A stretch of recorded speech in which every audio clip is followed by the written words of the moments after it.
Hi students, इस video में हम देखेंगे कि आनुवंशिक रोग क्या होता है।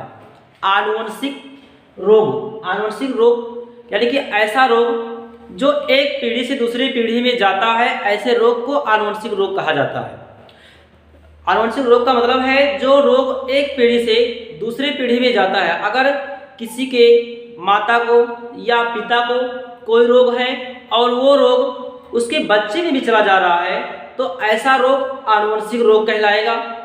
तो आनुवंशिक रोग का मतलब है जो एक पीढ़ी से दूसरी पीढ़ी में जाए, ऐसे रोग को आनुवंशिक रोग कहा जाता है। तो आनुवंशिक रोग का उदाहरण दिया गया है, जैसे वर्णांधता, haemophilia, Down syndrome, Turner syndrome, Klinefelter syndrome. तो ये सब बहुत से आनुवंशिक रोग होते हैं जो एक पीढ़ी से दूसरी पीढ़ी में जाते हैं। आनुवंशिक रोग के बारे में आज हम यहाँ पर वर्णांधता के बारे में चर्चा करेंगे, विस्तृत चर्चा करेंगे कि वर्णांधता क्या होता है, क्यों होता है वर्णांधता। तो इसके पहले हमें समझना पड़ेगा कि मनुष्य में गुणसूत्र कितने होते हैं। मनुष्य में जो गुणसूत्रों की संख्या है वो 46 है। अगर जोड़ी में कहें तो 23 जोड़ी गुणसूत्र होता है मनुष्यों में, जिसमें से 22 जोड़ी गुणसूत्र को कहा जाता है दैहिक गुणसूत्र, और अंतिम वाला जो गुणसूत्र होता है उसे लिंग गुणसूत्र या सेक्स क्रोमोसोम कहा जाता है। तो अंतिम वाला लिंग गुणसूत्र होता है। स्त्रियों में जो अंतिम गुणसूत्र है वो XX होगा लिंग गुणसूत्र, और पुरुष में 22 जोड़ी भी समान होगा, 22 जोड़ी, लेकिन अंतिम वाला XY होगा। तो स्त्रियों में लिंग गुणसूत्र XX होता है और पुरुष में लिंग गुणसूत्र XY होता है। इतना ही गुणसूत्र में अंतर है कि अंतिम जोड़ी गुणसूत्र स्त्रियों में XX होता है और पुरुष में XY होता है। अंतिम जोड़ी का कहें तो लिंग गुणसूत्र, इसे कहा जाता है लिंग गुणसूत्र। तो लिंग गुणसूत्र स्त्रियों में अंतिम जोड़ी XX होता है और पुरुषों में XY होता है। तो इस पर हम आज अध्ययन करेंगे इसको, वर्णांधता क्या है। वर्णांधता एक ऐसी बीमारी है, अगर किसी को वर्णांधता हो गया है तो उसको लाल और हरे रंग का पहचान नहीं कर पाएगा। ऐसा व्यक्ति जिसको वर्णांधता हो गया है उसको रेलवे में नौकरी नहीं मिलती है। क्यों? क्योंकि अगर कहीं लाल झंडी दिखाना है तो उसको पता ही नहीं चलेगा, वो हरा झंडी दिखा सकता है। तो जहां ट्रेन को रोकने के बजाय वो ड्राइवर क्या करेगा, ट्रेन और लेकर चला जाएगा आगे। तो इस प्रकार से वर्णांध से पीड़ित व्यक्ति को रेलवे में नौकरी नहीं मिलती है। तो यहाँ पर हम लोग बात करेंगे वर्णांधता क्यों होता है। तो वर्णांधता एक ऐसी बीमारी है जो एक पीढ़ी से दूसरी पीढ़ी में जा सकता है, अर्थात ये आनुवंशिक बीमारी है। अगर किसी के माता को है तो वो लक्षण जाएगा बच्चों में, पिता को है तो भी वो लक्षण बच्चों में जाएगा। लेकिन वर्णांधता यहाँ पर 2 प्रकार से हो सकता है। इसका जो गुणसूत्र है, जो जीन है, वो X वाले गुणसूत्र पर होता है। अंतिम जो गुणसूत्र है, लिंग गुणसूत्र है, इसी पर होगा, बाकी 22 जोड़ी पर नहीं होगा। ये अंतिम वाला जो गुणसूत्र है XX स्त्रियों में, पुरुषों में XY, तो Y पर भी नहीं होगा। ये X से अलग लक्षण है, यानी कि इस का जो जीन है वर्णांधता का वो केवल X गुणसूत्र पर हो सकता है और लिंग गुणसूत्र यानी कि अंतिम जोड़ी के X गुणसूत्र पर हो सकता है। और ये जो लक्षण है अप्रभावी है। अप्रभावी का मतलब ये होता है कि अगर इसको इंग्लिश में कहते हैं कलर ब्लाइंडनेस।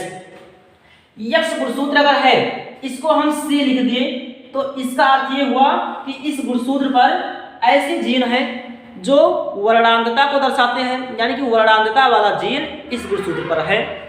लेकिन अगर इसको इस पे भी लिख दें ऐसे तो ये भी है कि वर्णांधता वाला जीन इस गुणसूत्र पर भी है। अगर दोनों पर है, वर्णांधता का जीन जो है वो दोनों गुणसूत्र पर है, तभी वो अपना प्रभाव दिखाएगा, अन्यथा नहीं दिखा पाएगा। अगर एक ही गुणसूत्र पर है तब इसका प्रभाव नहीं दिखा पाएगा स्त्रियों में। लेकिन पुरुषों में क्या है कि अगर एक ही गुणसूत्र होता है X, अगर इस X वाले पर जो जीन है अगर इसमें होगा तो पुरुष जो होंगे वो वर्णांध होंगे। स्त्रियां 2 प्रकार से हो सकती हैं, वाहक भी हो सकती हैं और वर्णांध भी। वाहक कब होंगी? जब एक ही गुणसूत्र पर होगा। जब वर्णांधता का जीन एक ही गुणसूत्र पर होगा तो ऐसे को वाहक कहा जाता है। लेकिन अगर दोनों गुणसूत्र पर है यक्स पे, तो इसको कहा जाता है वर्णांध स्त्री। तो स्त्रियां दो प्रकार से हो सकती हैं, वर्णांध भी हो सकती हैं। वर्णांध का मतलब है कि जो अंतिम वाला यक्स गुणसूत्र है, इस दोनों गुणसूत्र पर जीन उपस्थित है, तो ऐसी स्त्री वर्णांध होगी। अगर दोनों में से एक ही गुणसूत्र पर है, एक पर नहीं है, तो ये वाहक होगी। वाहक का अर्थ है कि ये अगले पीढ़ी में जाएगा, लेकिन ये स्त्री सामान्य होगी, देखने में इसको सब समान दिखाई देगा, लेकिन वाहक होगी, इसके गुणसूत्र पर वो जीन उपस्थित है। खैर प्रदर्शित नहीं हो रहा है क्योंकि ये अप्रभावी है। जब सी दोनों पर रहेगा तभी ये प्रदर्शित हो सकता है। पुरुष हमेशा, अगर पुरुष में चूंकि एक ही यक्स होता है अंतिम में और एक वाई होता है, तो ये जो कलर ब्लाइंडनेस का गुणसूत्र ये जीन है, ये वाई पर जा नहीं सकता है, केवल यक्स पर होता है। तो यहाँ पर अगर पुरुष में आ गया, ये जीन आ गया पुरुष के यक्स वाले गुणसूत्र पर, तो ये वर्णांध पुरुष होंगे, वर्णांध पुरुष हो जाएंगे। क्यों वर्णांध होंगे? क्योंकि इसमें एक ही यक्स गुणसूत्र है और उस पर आ गया है, तो ऐसे पुरुष वर्णांध होंगे। पुरुष वाहक नहीं होते हैं, क्यों? क्योंकि उसमें एक ही यक्स होता है। अगर इस पर कलर ब्लाइंडनेस यानी कि वर्णांधता का जीन आ गया है, तो ऐसे पुरुष वर्णांध होंगे। अगर क्वेश्चन आता है कि एक सामान्य वाहक स्त्री का विवाह कराया जाता है एक सामान्य पुरुष में, सामान्य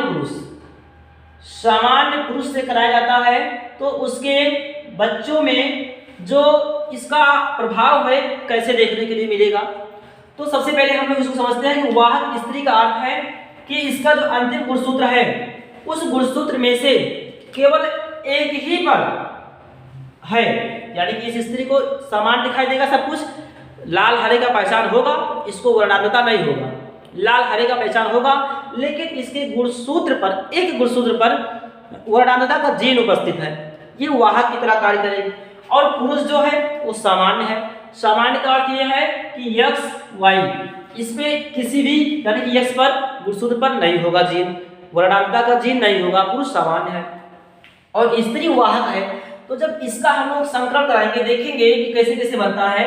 तो यक्स सी का एक और यक्स का ये युग्मक बना लेते हैं। ऐसे इधर भी यक्स को अलग कर दिए, वाई को अलग कर दिए, तो इसको आप कोष्टक में ऐसे कर सकते हो।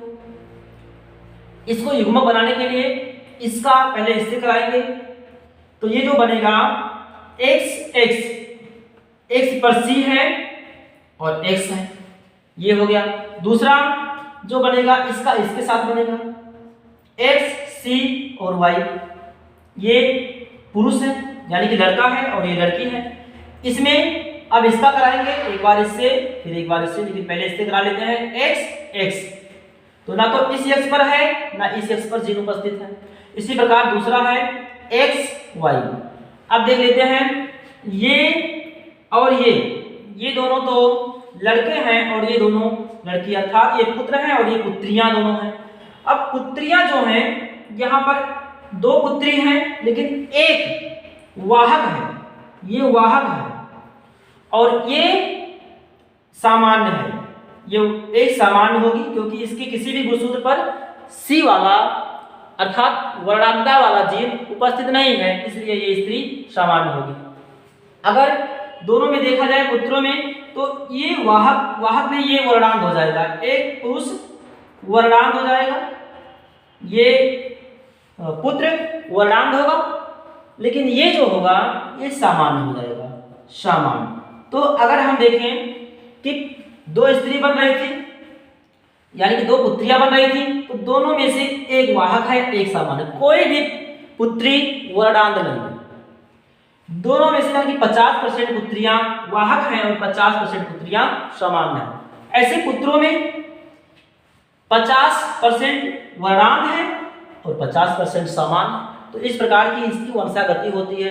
अगर यही चीज हम कह दें कि कोई ऐसी स्त्री है जो वर्णांध है, कोई ऐसी स्त्री है जो वर्णांध है और उसका विवाह कराया जाता है किसी सामान्य पुरुष से, वर्णांध स्त्री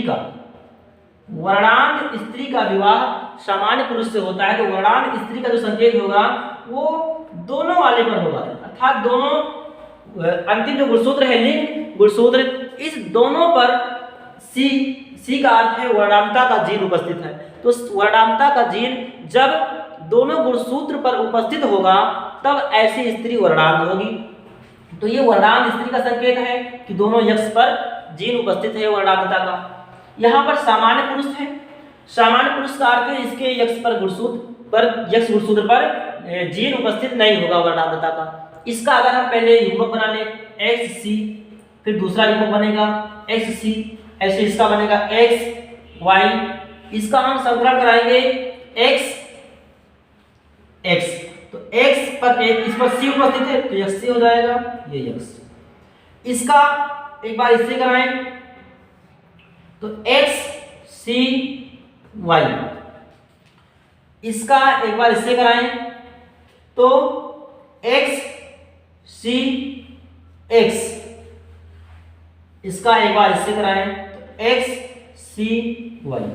अब हम लोग देखते हैं ये पुत्र है और ये भी पुत्र है, ये दोनों पुत्र हैं और दोनों वर्णांत हैं, अर्थात 100% जो पुत्र हैं वो वर्णांत होंगे। दो ही पुत्र बन रहे थे और दोनों वर्णांत होंगे, यानी कि 100% हो गए वर्णांत। अगर पुत्रियों में देखें तो एक पुत्री यहाँ एक यहाँ, यानी कि दोनों पुत्रियों का जो यक्ष गुणसूत्र है उसके एक गुणसूत्र पर है, इसलिए ये दोनों वाहक हो जाएंगे। तो पुत्रियां 100% पुत्रियां वाहक हो जाएंगी, कोई भी पुत्री वर्णांत नहीं होगी। 100% पुत्रियां वाहक हो जाएंगी, लेकिन पुत्र जो हैं वो 100% वर्णांत हो जाएंगे। अगर एक और कंडीशन हो सकता है कि अगर मान लो वर्णांत पुरुष का विवाह अगर कराया जाता है वर्णांत स्त्री से, तब क्या होगा? वर्णांत पुरुष का विवाह अगर वर्णांत स्त्री से कराया जाता है तब यहाँ पर जो पुरुष हो जाएगा ये वर्णांत होगा, वर्णांत पुरुष हो गया। वर्णांत पुरुष का मतलब है कि इसका संकेत जो होगा यक्ष वाले गुणसूत्र पर सी का अर्थ है कि वर्णांतता का जीन उपस्थित है। ऐसे वाई पर ये जीन होता नहीं, इसलिए वाई नॉर्मल रहेगा। तो और वर्णांत पुरुष का संकेत हो जाएगा एक्स के ऊपर सी का अर्थ है कि वर्णांतता का जीन उपस्थित है, अब वाई तो रहेगा।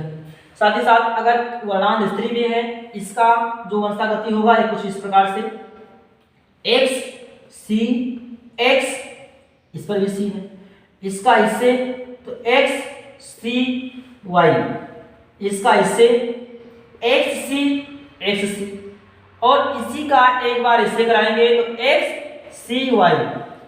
यहां पर आप देख रहे हैं कि जितने भी जो पुत्र बन रहे हैं ये 100% वर्णांत हो जाएंगे। वर्णांत का मतलब है कि इसमें कलर ब्लाइंडनेस अर्थात वर्णांतता होगा, ये लाल और हरे का पहचान नहीं कर पाएंगे। दूसरा है ये पुत्रियां भी 100% पुत्रियां वर्णांत होंगी, वर्णांत अर्थात ऐसे कंडीशन कही जा रहा है कि अगर पुरुष भी वर्णांत है और स्त्री भी वर्णांत है, अगर उनका विवाह होता है तो उनसे जो संतान प्राप्त होंगे वो वर्णांत होंगे 100%, चाहे पुत्र हो या पुत्रियां सब वर्णांत होंगे। वर्णांत यानी कि लाल और हरे का पहचान नहीं कर पाएंगे, इसे वर्णांतता रोग कहते हैं, तो वर्णांत होंगे। तो इस प्रकार से ये वर्णांतता था। अगला रोग है, अगला जो हीमोफीलिया का अर्थ है कि अगर किसी व्यक्ति का कहीं कोई कुछ कट गया, आपके हाथ में या पैर में कहीं घाव हो गया, कट गया अचानक, तो वहाँ का खून जो है जल्दी बंद नहीं होता है, ब्लड का क्लॉटिंग नहीं होता है, वो खून लगातार बहता रहता है। तो ये ऐसी कंडीशन है जिसमें खून लगातार शरीर से बहता रहता है, कटने पर खून जल्दी रुकता नहीं है, तो इसे कहते हैं हीमोफीलिया रोग। इसको भी वंशागति के आधार पर समझा जा सकता है। हीमोफीलिया भी एक आनुवंशिक रोग है, अर्थात ये भी एक पीढ़ी से दूसरी पीढ़ी में जाता है।